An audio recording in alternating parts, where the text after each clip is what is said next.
This week, the headlines incessantly blared Uber Eats to deliver weed in Toronto. Chill story. However, we saw little more than surface level analysis. Before we dig deeper, the Uber lights up a bud and takes a drag headline plays on Bruce Springsteen's 1995 acoustic hit turned into a metal cover by Rage Against the Machine in 1998.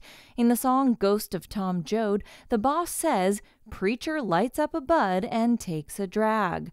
Seems like smoking weed is having its day again, and Uber is smart to get in on the game and is following the Amazon playbook, but it needs to do a better job. Open the Uber app. It looks a lot like Amazon's platform in terms of the services it offers and its Amazon Prime-like monthly subscription, Uber One. And Uber continues to regain its footing. As of Q2, gross bookings are up 33% year over year, and revenue increased 105% year over year and 18% between Q1 and Q2. Last we heard from the company, they're on track for Q3 as well as their 2024 growth targets.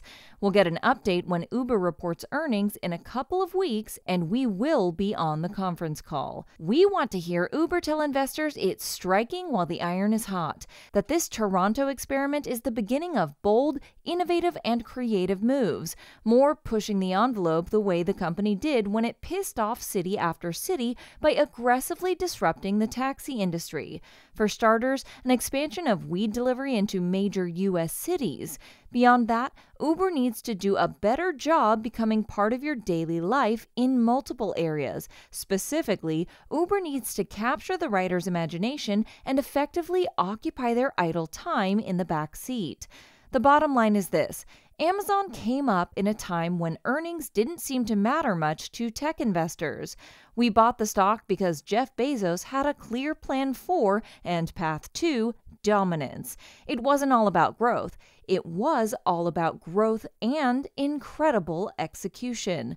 Uber must show us it can do likewise, that this Toronto move isn't a one-off designed to grab headlines, but a harbinger for things to come. It's an expansion of services that puts the company right up there with Amazon, Starbucks, Apple, and the heavy tech hitters we think of and maybe give money to multiple times a day, not just when we need a ride.